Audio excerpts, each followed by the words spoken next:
എല്ലാവർക്കും വീണ്ടും കർത്താവായ യേശുവിൻ്റെ നാമത്തിലുള്ള വന്ദനം. പ്രാർത്ഥനയിൽ ഉറ്റിരിക്കുവാൻ ദൈവം നമ്മെ വിളിച്ചു. പ്രാർത്ഥന ഏറ്റവും വലിയ ആയുധമാണ്. പ്രപഞ്ചത്തെ ചലിപ്പിക്കുന്ന ദൈവത്തിൻ്റെ കരത്തെ ചലിപ്പിക്കുന്നതാണ് പ്രാർത്ഥന. പ്രാർത്ഥനയിൽ നിങ്ങൾ വിശ്വസിക്കുന്നുണ്ടെങ്കിൽ ഇന്നു മുതൽ ഞാൻ പ്രാർത്ഥിക്കും എന്നുള്ള ഒരു ഉറച്ച തീരുമാനത്തോടെ ദൈവസന്നിധിയിൽ പ്രാർത്ഥിക്കാൻ ആരംഭിക്കുക. യേശു ഈ ഭൂമിയിലായിരുന്നപ്പോൾ എങ്ങനെ പ്രാർത്ഥിച്ചു എന്ന് എബ്രായ ലേഖനത്തിൽ പറയുന്നുണ്ട്. ക്രിസ്തു തൻ്റെ ഐഹിക ജീവകാലത്ത്, അതായത് ഈ ഭൂമിയിലെ ജീവകാലത്ത്, തന്നെ മരണത്തിൽ നിന്ന് വിടുവിക്കാൻ കഴിയുന്നവനോട് ഉറച്ച നിലവിളിയോടും കണ്ണുനീരോടുകൂടി അപേക്ഷിച്ചു. ഭയഭക്തി നിമിത്തം ഉത്തരം ലഭിച്ചു. ഈ ഭൂമിയിൽ ഒരു സാധാരണ പ്രാർത്ഥന പ്രാർത്ഥിച്ച് നമുക്ക് മുന്നോട്ട് പോകാൻ കഴിയില്ല. കാരണം നമ്മൾ പ്രാർത്ഥിക്കാനിരിക്കുമ്പോൾ നമ്മുടെ പ്രാർത്ഥനയെ മന്ദമാക്കുന്ന ചില ശക്തികളുണ്ട്. പ്രാർത്ഥനയിൽ നമ്മളെ ഉറക്കുന്ന ശക്തികളുണ്ട്. പ്രാർത്ഥനയിൽ നമ്മെ മടുപ്പിക്കുന്ന ശക്തികളുണ്ട്. പ്രാർത്ഥനയിൽ നമ്മളെ പിന്മാറ്റുന്ന ശക്തികളുണ്ട്. പ്രാർത്ഥനയിൽ വിശ്വാസം നഷ്ടപ്പെടുത്തുന്ന ചില ശക്തികളുണ്ട്. സാഹചര്യങ്ങളും മറ്റു പലതും നമ്മെ വീണ്ടും വീണ്ടും വീണ്ടും പ്രാർത്ഥനയിൽ നിന്ന് പുറകോട്ട് കൊണ്ടുപോകും. മാത്രമല്ല, നമ്മൾ കാണുന്ന ഒരു 99% പേരും പ്രാർത്ഥിക്കാത്തവരാണ്. സഭയിലാണെങ്കിലും സമൂഹത്തിലാണെങ്കിലും, സമൂഹത്തിൽ തെറ്റായ പ്രാർത്ഥനകൾ, സഭയിൽ ശരിയായ പ്രാർത്ഥനയുണ്ടെങ്കിലും പ്രാർത്ഥിക്കുന്നില്ല. സമൂഹത്തിലേക്ക് നോക്കിയേ, തെറ്റായ പ്രാർത്ഥനകൾ കൊണ്ട് നിറഞ്ഞ് വലിയ പ്രാർത്ഥനകൾ നടക്കുന്നു, എന്നാൽ പ്രാർത്ഥന സ്വർഗത്തിലെത്തുന്നതല്ല. എന്നാൽ സഭ ശരിയായ പ്രാർത്ഥന അറിയാവുന്ന സമൂഹം പ്രാർത്ഥിക്കില്ല. പിശാചിന്റെ വഞ്ചനയാണ്. അപ്പൊ ഇതിൻ്റെ നടുവിൽ നമ്മൾ യേശുവിനെ മാത്രം മാതൃകയാക്കണം.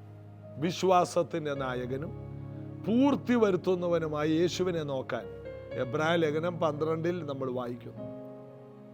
യേശുവിൻ്റെ പ്രാർത്ഥന എങ്ങനെയാണോ ആ പ്രാർത്ഥനയാണ് നമ്മുടെ ജീവിതത്തിൽ മോഡലാക്കേണ്ടത്. പാസ്റ്ററിൻ്റെ പ്രാർത്ഥനയല്ല, അമ്മയും അപ്പനും പ്രാർത്ഥിച്ചതല്ല, നമ്മുടെ ചർച്ചിൽ ചിലർ പ്രാർത്ഥിക്കുന്നതല്ല പ്രാർത്ഥന. യേശുവിൻ്റെ പ്രാർത്ഥനയിലേക്ക് നമ്മൾ വരണം. ഉറച്ച നിലവിളി, അതിനകത്തൊരു ഉറച്ച ശബ്ദമുണ്ട്. ഉറച്ച നിലവിളി എന്ന് പറഞ്ഞാൽ ആ നിലവിളി ശക്തമാണ്.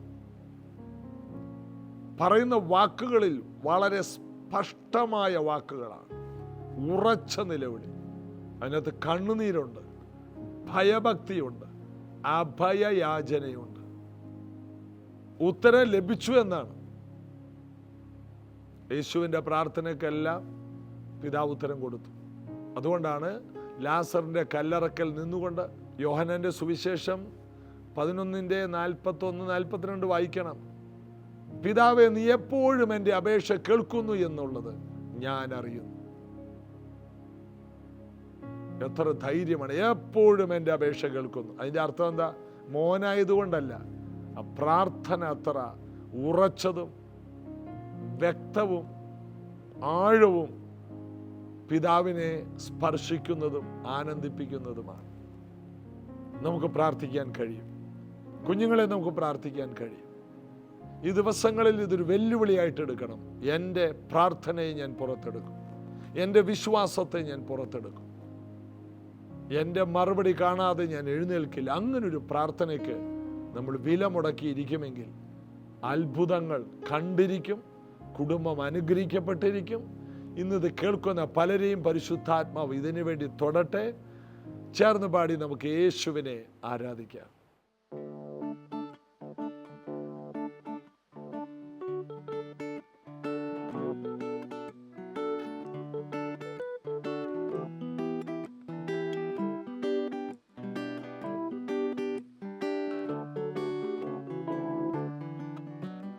നല്ലതേ നല്ലതേ നല്ലതേ വരികയുള്ളൂ. എനിക്ക് നല്ലതേ നല്ലതേ നല്ലതേ വരികയുള്ളൂ. നല്ലതേ നല്ലതേ നല്ലതേ വരികയുള്ളൂ. എനിക്ക് എനിക്ക് നല്ലതേ നല്ലതേ നല്ലതേ വരികയുള്ളൂ. എന്തു വന്നാലും ഏതു വന്നാലും നല്ലതേ വരികയുള്ളൂ. എന്തു വന്നാലും ഏതു വന്നാലും നല്ലതേ വരികയുള്ളൂ. ചേർന്ന് നല്ലതേ നല്ലതേ നല്ലതേ വരികയുള്ളൂ. നമുക്ക് നല്ലതേ നല്ലതേ നല്ലതേ വരികയുള്ളൂ. നല്ലതേ നല്ലതേ നല്ലതേ വരികയുള്ളൂ. എനിക്ക് നല്ലതേ നല്ലതേ നല്ലതേ വരികയുള്ളൂ. രോഗം വന്നാലും ക്ഷീണം വന്നാലും നല്ലതേ വരികയുള്ളൂ. രോഗം വന്നാലും ക്ഷീണം വന്നാലും നല്ലതേ വരികയുള്ളൂ. നല്ലതേ നല്ലതേ നല്ലതേ വരികയുള്ളൂ. നമുക്ക് നല്ലതേ നല്ലതേ നല്ലതേ വരികയുള്ളൂ. നല്ലതേ നല്ലതേ നല്ലതേ വരികയുള്ളൂ. എനിക്ക് നല്ലതേ നല്ലതേ നല്ലതേ വരികയുള്ളൂ. ജപ്തി വന്നാലും സ്വത്തു പോയാലും നല്ലതേ വരികയുള്ളൂ. ജപ്തി വന്നാലും സ്വത്തു പോയാലും നല്ലതേ വരികയുള്ളൂ. നല്ലതേ പാടിയട്ടെ. നല്ലതേ നല്ലതേ വരികയുള്ളൂ. എനിക്ക് നല്ലതേ നല്ലതേ നല്ലതേ വരികയുള്ളൂ. എന്തു വന്നാലും നല്ലതേ നല്ലതേ നല്ലതേ വരികയുള്ളൂ. എനിക്ക് നല്ലതേ നല്ലതേ നല്ലതേ വരികയുള്ളൂ. സാധ്യമേ എല്ലാം സാധ്യമേ ദൈവത്താലെല്ലാം സാധ്യം. അസാധ്യമായൊന്നുമില്ല അസാധ്യമായൊന്നുമില്ല. സാധ്യമേ എല്ലാം സാധ്യമേ ദൈവത്താലെല്ലാം സാധ്യം. അസാധ്യമായൊന്നുമില്ല അസാധ്യമായൊന്നുമില്ല. വിശ്വാസത്തോടെ ഒന്ന് പാടിയത്. സാധ്യമേ എല്ലാം സാധ്യമേ ദൈവത്താലെല്ലാം സാധ്യം. അസാധ്യമായൊന്നുമില്ല അസാധ്യമായൊന്നുമില്ല. ഒരിക്കൽ കൂടി. സാധ്യമേ എല്ലാം സാധ്യമേ ദൈവത്താലെല്ലാം സാധ്യം. അസാധ്യമായൊന്നുമില്ല അസാധ്യമായി ഒന്നുമില്ല. ഉൽപ്പത്തി പുസ്തകത്തിലെ 1-ാം ദിവസവും 2-ാം ദിവസവും നമ്മൾ ധ്യാനിച്ചല്ലേ. 1-ാം അധ്യായത്തിൽ ദൈവം സൃഷ്ടിച്ച ഭൂമിയിൽ 1-ാം ദിവസം 2-ാം ദിവസം. 1-ാം ദിവസം വെളിച്ചമുണ്ടാക്കി വെളിച്ചം തമ്മിൽ വേർതിരിച്ചു, നല്ലതെന്ന് ദൈവം കണ്ടു. 2-ാം ദിവസം വെള്ളം തമ്മിൽ വേർതിരിച്ചു, ആകാശം അതിൻ്റെ ഇടയിൽ വെച്ചു. നല്ലതെന്ന് ദൈവം അവിടെ പറയുന്നില്ല, കാരണം ദൈവം നല്ലതെന്നത് കണ്ടില്ല. അതുകൊണ്ട് ദൈവം അവിടെ നല്ലതെന്ന് പറയുന്നില്ല, ദൈവം അതിനെ കാണുന്നില്ല. അവിടെ നമ്മുടെ 1-ാമത്തെ അധ്യായത്തിൽ കാണുന്നു, വെളിച്ചം നല്ലതെന്ന് ദൈവം കണ്ടു. എന്നാൽ ഇവിടെ ദൈവം മോശമെന്ന് കണ്ടു എന്ന് എഴുതിയിട്ടില്ല. മോശത്തെ ദൈവം പറയാറില്ല. ദൈവത്തിൻ്റെ വാക്കുകൊണ്ട് ഒരു മോശമായ ഒരു വാക്ക് പറയാറില്ല. മോശമെന്ന് ദൈവം കണ്ടു, നല്ലതല്ല എന്ന് ദൈവം കണ്ടു ഇല്ല. ദൈവം എപ്പോഴും നല്ലതേ കാണൂ, നല്ലതേ പറയൂ. നമ്മുടെ ജീവിതത്തിലും നല്ലത് കാണുക, നല്ലത് പറയുക. ഇനി നമുക്ക് 3-ാമത്തെ ദിവസത്തിലേക്ക് വരാം. അത് ഉൽപ്പത്തി 1:9 മുതൽ വായിക്കുമ്പോൾ, ദൈവം ആകാശത്തിന് കീഴുള്ള വെള്ളം ഒരു സ്ഥലത്ത് കൂടട്ടെ, ഉണങ്ങിയ നിലം കാണട്ടെ എന്ന് ദൈവം കൽപ്പിച്ചു. കൂടട്ടെ, കാണട്ടെ. ഭൂമിയിലെ വെള്ളം ഒരു വശത്തോട്ട് കൂടട്ടെ. അങ്ങനെ ഭൂഖണ്ഡങ്ങൾ ഉണ്ടായി വന്നു. വെള്ളം എല്ലാ ഭാഗത്തേക്കും ഇങ്ങനെ ഓടി മാറി. ഉണങ്ങിയ നിലം കാണട്ടെ. ദൈവത്തിനത് കാണണം. ഉണങ്ങിയ നിലം കാണണം. ദൈവത്തിന് എന്തെങ്കിലും കാണണമെന്ന് ആഗ്രഹിച്ചാൽ അത് കണ്ടിരിക്കും ദൈവം. ഉണങ്ങിയ നിലം കാണട്ടെ എന്ന് ദൈവം കൽപ്പിച്ചു. ഉടനെ ഉണങ്ങിയ നിലം ദൈവത്തിന്റെ മുൻപിൽ തെളിഞ്ഞു വന്നു. ദൈവം കാണാൻ കൊതിക്കുന്ന എന്തൊക്കെയോ ഉണ്ട് നമ്മുടെ ജീവിതത്തിൽ.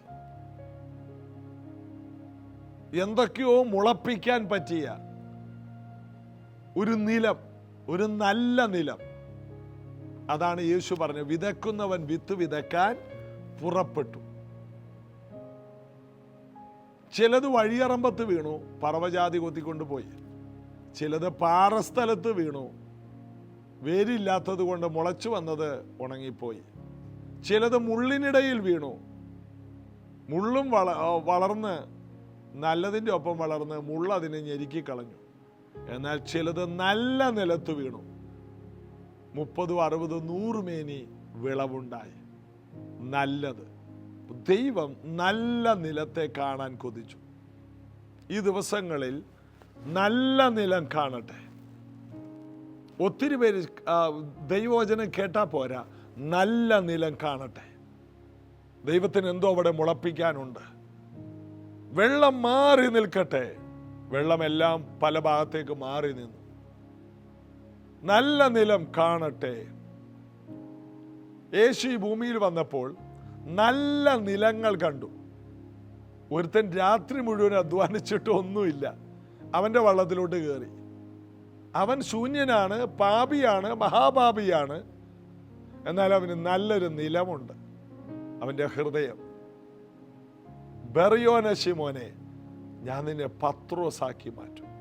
കാരണം നിന്റെ നിലത്ത് 100 മേനി വിളവുണ്ടാകും. നിലം നല്ലതാണ്. ഇപ്പൊ നീ ശരിയല്ല, എന്നാൽ നിലം, എനിക്ക് നീയാകുന്ന നിലം കിട്ടിയാൽ മതി. ഒരുത്തൻ ചുങ്കസ്ഥലത്തിരുന്ന് പിരിക്കുന്നവനാണ്, സമൂഹം വെറുക്കുന്ന ചുങ്കക്കാരൻ, പലിശക്കാരൻ, പിടിച്ചുപറിക്കാരനാണ്. നല്ല നിലമാണ്. ആർക്ക് കാണാൻ കഴിയും? യേശുവിന് കാണാൻ കഴിയും. നല്ല നിലം. 2 പേര് അപ്പന്റെ കൂടെ വല നന്നാക്കിക്കൊണ്ടിരിക്കുന്നു. ചേട്ടനും അനിയനും, യാക്കോബും യോഹന്നാനും. ജീവിതത്തിൽ എല്ലാം തകർന്നവരാണ്, എന്നാൽ നല്ല നിലമാണ്. കർത്താവ് ഇവരെ എല്ലാം വിളിച്ചു, എന്നെ അനുഗമിപ്പിൻ. പത്രോസിനോട് പറഞ്ഞു, മത്തായിയോട് പറഞ്ഞു, ഈ യാക്കോബിനോടും യോഹന്നാനോട് പറഞ്ഞു, എന്നെ അനുഗമിക്കുക. എന്നാൽ ആ സമൂഹത്തിൽ എത്രയോ നല്ല പ്രമാണികളുണ്ടായിരുന്നു, ശാസ്ത്രിമാരും പരീശന്മാരും ഒക്കെ ഉണ്ടായിട്ട് കർത്താവ് എന്തുകൊണ്ട് അവരെ തിരഞ്ഞെടുത്തില്ല? കാഴ്ചയിൽ അവർ നല്ലതാണ്, എന്നാൽ അവരുടെ ഹൃദയം നല്ല നിലമല്ല. ദൈവവചനം മുളച്ചു വരാൻ പറ്റിയ പാകമായ നല്ല നിലമല്ല. നല്ല നിലം കാണട്ടെ. നമ്മൾ വായിച്ച വാക്യം അതാണ്. അതായത് ഉണങ്ങിയ നിലം കാണട്ടെ എന്ന് കൽപ്പിച്ചു. അങ്ങനെ സംഭവിച്ചു.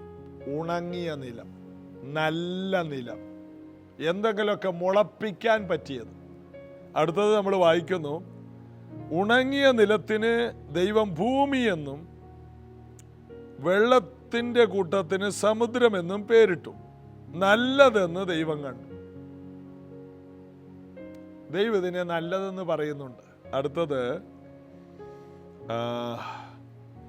ഭൂമിയിൽ നിന്ന് പുല്ലും വിത്തുള്ള സസ്യങ്ങളും ഭൂമിയിൽ അതത് തരം വിത്തുള്ള ഫലം കായ്ക്കുന്ന വൃക്ഷങ്ങളും മുളച്ചു വരട്ടെ എന്ന് ദൈവം കൽപ്പിച്ചു. അങ്ങനെ സംഭവിച്ചു. അതിനാണ് ഉണങ്ങിയ നിലം കാണാൻ ദൈവം ആഗ്രഹിച്ചത്.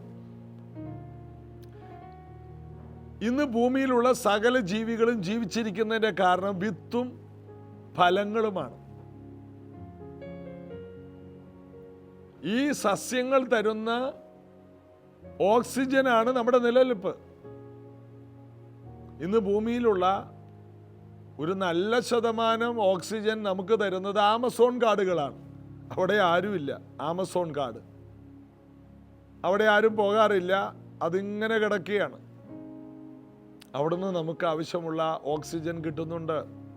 നമ്മൾ ശ്വസിക്കുന്നില്ലേ? സുഖമായിട്ട് ജീവിക്കുന്നില്ലേ? ദൈവം ഈ ഉണങ്ങിയ നിലത്ത് നിന്ന് മനുഷ്യന് ജീവിക്കാനുള്ള ജീവൻ പുറത്തെടുത്തു. ജീവൻ, വിത്തും വൃക്ഷങ്ങളും പഴങ്ങളും എല്ലാം ജീവനെ പുറത്തെടുത്തു. നല്ല നിലം. ആ നല്ല നിലത്ത് വലിയ ജീവന്റെ സമൃദ്ധിയുണ്ട്. അതുകൊണ്ട് പത്രോസ് പെന്തക്കോസ്ത് നാളിൽ എഴുന്നേറ്റ് നിന്നപ്പോൾ 3000 പേർ ജീവിച്ചു. എന്താണ്? ആ ഉണങ്ങിയ നിലത്ത് വലിയ ഫലങ്ങൾ കായ്ക്കുമെന്ന് നേരത്തെ യേശുവിനെ അറിയാമായിരുന്നു. വലിയ ഫലം. പത്രോസും യോഹന്നാനുമെല്ലാം ഉണങ്ങിയ നിലമായിരുന്നു. അതുകൊണ്ട് കർത്താവിന് വലിയ ദർശനങ്ങളും വലിയ വെളിപ്പാടുകളും അവരിൽ നിക്ഷേപിക്കാൻ കഴിഞ്ഞു. അതെല്ലാം അവരിൽ മുളച്ചു വന്നു. വെളിപ്പാട് പുസ്തകം യോഹന്നാൻ എഴുതുമ്പോൾ അവന് വളരെയധികം പ്രായമായി. സ്വർഗം തുറന്നിരിക്കുന്ന വെളിപ്പാടുകൾക്ക് പറ്റിയ ഒരു നിലമായി യോഹന്നാൻ മാറി. മത്തായി എഴുതിയ സുവിശേഷം, യേശു രാജാവാണെന്നുള്ള സുവിശേഷം, അവനെ തിരഞ്ഞെടുത്തപ്പോഴേ കർത്താവ് തീരുമാനിച്ചു പുതിയ നിയമത്തിൻ്റെ ആദ്യ പുസ്തകം 28 അധ്യായം എഴുതാനുള്ളവനാണ് ആയിരിക്കുന്ന നല്ല നിലം. കർത്താവിന് നമ്മെ കാണുമ്പോഴേ അറിയാം ഇവൻ ഇന്നതായി മാറും. നീ പത്രോസാകും. അപ്പൊ നമ്മെക്കുറിച്ച് ദൈവത്തിന് അറിയാം. ഓരോ നിലങ്ങൾ കാണുമ്പോഴറിയാം അവിടെ ഇന്നത് വിളയും. യെശയ്യാവ് 5 പറയുന്ന എൻ്റെ പ്രിയതമന് ഫലവത്തായ കുന്നിന്മേൽ ഒരു മുന്തിരിത്തോട്ടമുണ്ടായിരുന്നു. അപ്പൊ ഫലവത്തായ കുന്ന്, അവിടെ ഒരു മുന്തിരിത്തോട്ടം. അപ്പൊ നല്ല കുന്ന്, നല്ല നിലം, ഫലം കായ്ക്കുന്ന ഒരു നിലം, അതാണ് ഫലവത്തായ കുന്ന്. നാം ദൈവത്തിൻ്റെ ഫലവത്തായ നിലങ്ങളാണ്. നല്ല നിലം, ഉണങ്ങിയ നിലം. ദൈവത്തിന് അവിടെ എന്തും ചെയ്യാൻ കഴിയും. ജോസഫ് നല്ല ഒരു നിലമായിരുന്നു, ഉണങ്ങിയ ഒരു നിലം. അവൻ്റെ ഉള്ളിൽ ഒരു സ്വപ്നം ഇട്ട് കൊടുത്തു. അത് വളർന്ന് വളർന്ന് വളർന്ന് ഓരോ പ്രതികൂലത്തിലും ആ സ്വപ്നം വളർന്നു. പിന്നീട് നമ്മൾ വായിക്കുന്നു, ജോസഫ് ഫലപ്രദമായ വൃക്ഷം, അതിൻ്റെ കൊമ്പുകൾ മതിലിന്മേൽ പടരുന്നു. വില്ലാളികൾ അവനെ എയ്തു, എന്നാൽ അവൻ്റെ വില്ല് ഉറപ്പോടെ നിന്നു. ആർക്കും അവനെ മറിച്ചു കളയാൻ കഴിഞ്ഞില്ല. പൊട്ടക്കിണറ്റിലും പോത്തിഫാറിന്റെ വീട്ടിലും എല്ലാ പ്രതികൂലത്തിലും ഈ ഉണങ്ങിയ നിലത്ത് ഈ സ്വപ്നം വളർന്നു വന്നു. എവിടെ സ്വപ്നമിട്ടാൽ അതിൻ്റെ പരിപൂർണതയിലെത്തുമെന്ന് കർത്താവിന് അറിയാം. എവിടെ ഒരു വിഷൻ, ഒരു ദർശനം കൊടുത്താൽ സ്വർഗീയ ദർശനത്തിന് അനുസരണക്കേട് കാണിക്കാതെ നല്ല പോർ പൊരുതി ഓട്ടം തികച്ചു വിശ്വാസം കാക്കുമെന്ന് കർത്താവിന് അറിയാം. എവിടെ ഇടണമെന്നറിയാം. ഉണങ്ങിയ നിലം കാണട്ടെ. ശൗല് ദൈവസഭയെ കൊന്നുമുടിച്ച് നടക്കുമ്പോഴും കർത്താവ് അവനെ കാണുന്നത് നല്ല ഉണങ്ങിയ നിലമാണ്. അവിടെയെങ്കിലും എന്തെങ്കിലും ഇട്ടുകൊടുത്താൽ സഭയിലുള്ള വിശ്വാസികളെക്കാൾ നല്ലതാണ്. ഇന്ന് ദൈവസഭയിൽ വരാത്ത നല്ല ഉണങ്ങിയ നിലങ്ങളുണ്ട്. അവരെ കർത്താവ് കണ്ടുവച്ചിരിക്കുകയാണ്. അവരെ കണ്ടുപിടിച്ച് അവരെ കൈവച്ച് സൗഖ്യമാക്കി അഭിഷേകത്താൽ നയിക്കുന്ന അനന്യാസുമാർ എഴുന്നേറ്റ് വരണം. നല്ല നിലങ്ങളേക്ക്, നല്ല നിലങ്ങളെ കൈവച്ച് ദൈവത്തിന് വേണ്ടി വേർതിരിക്കുന്ന അനന്യാസുമാരെ ദൈവം കണ്ടിട്ടുണ്ട്. ഇത് കേൾക്കുന്ന നിങ്ങളതാണ്. അനന്യാസ് ആരാണ്? യഹൂദന്മാരിൽ നല്ല പേര് കൊണ്ടവനാണ്, നല്ല സാക്ഷ്യമുള്ളവനാണ്, പ്രാർത്ഥിക്കുന്നവനാണ്, അഭിഷേകത്താൽ നിറഞ്ഞവനാണ്, ദർശനമുള്ളവനാണ്. കർത്താവ് എപ്പോൾ വിളിച്ചാലും തയ്യാറാണ്. ദമസ്കോസിലെ സഭ അതായിരുന്നു. പ്രാർത്ഥിക്കുന്നവരായിരുന്നു. അവിടുത്തെ സഭയിലെ ഓരോരുത്തരും നല്ല നിലമായിരുന്നു. ഇന്ന് ദൈവത്തിന് വേണ്ടത് ഉണങ്ങിയ നിലം. അവിടെ ഏറ്റവും ഫലമുള്ളത് മുളച്ചു വരും. ഏറ്റവും കഴമ്പുള്ളത്, ഏറ്റവും കാതലുള്ളത്, ഏറ്റവും മധുരമുള്ളത്, ഏറ്റവും സുഗന്ധം പരത്തുന്നത്, ഇതെല്ലാം ഉണങ്ങിയ നിലത്ത് ദൈവം വെച്ചിട്ടുണ്ട്. ദൈവം അത് കാണട്ടെ എന്ന് കൽപ്പിച്ചു. ഉണങ്ങിയ നിലം കണ്ടു.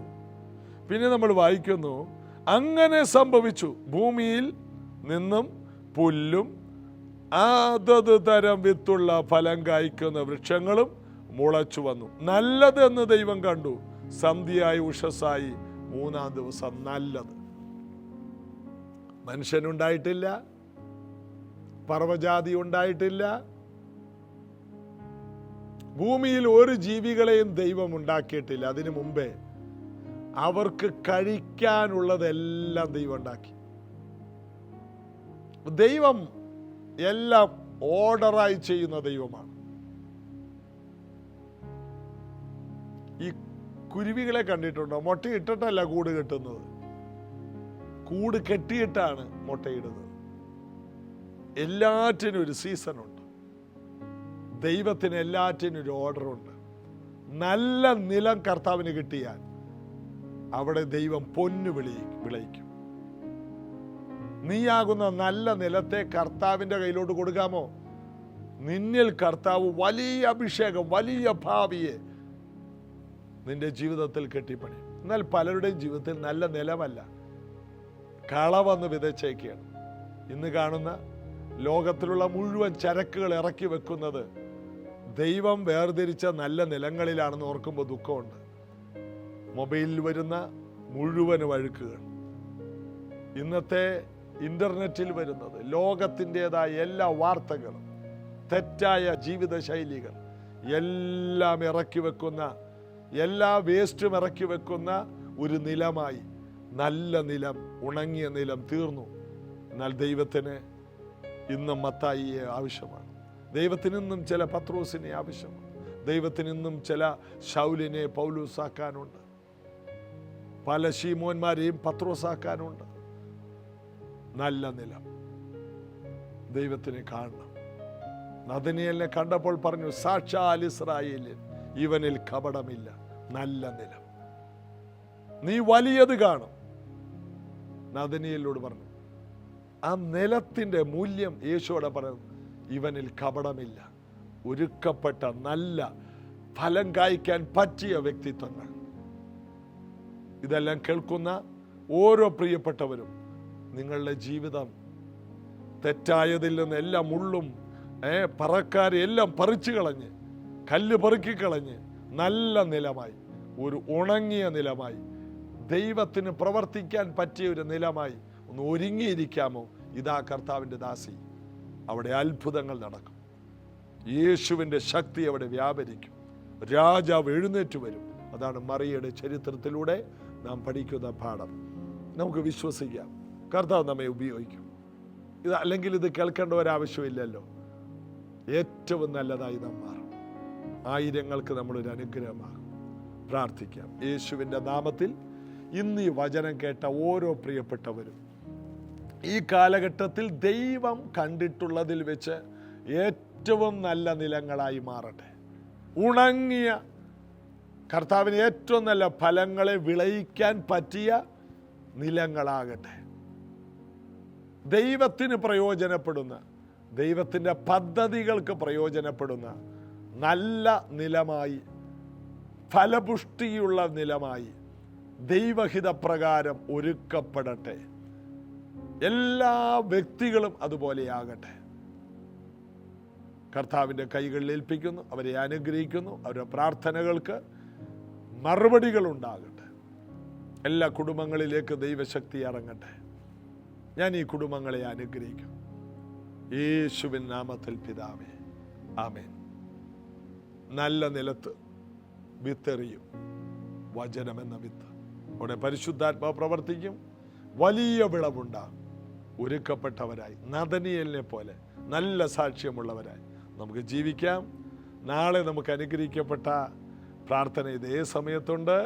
ജീസസ് എവരി ഡേ എന്ന ഈ പ്രാർത്ഥനയിൽ നിങ്ങളുടെയും കൂട്ടായ്മ സാമ്പത്തികമായും എല്ലാ നിലയിലും ഞങ്ങൾ ആവശ്യപ്പെടുന്നു, പ്രതീക്ഷിക്കുന്നു. God bless you.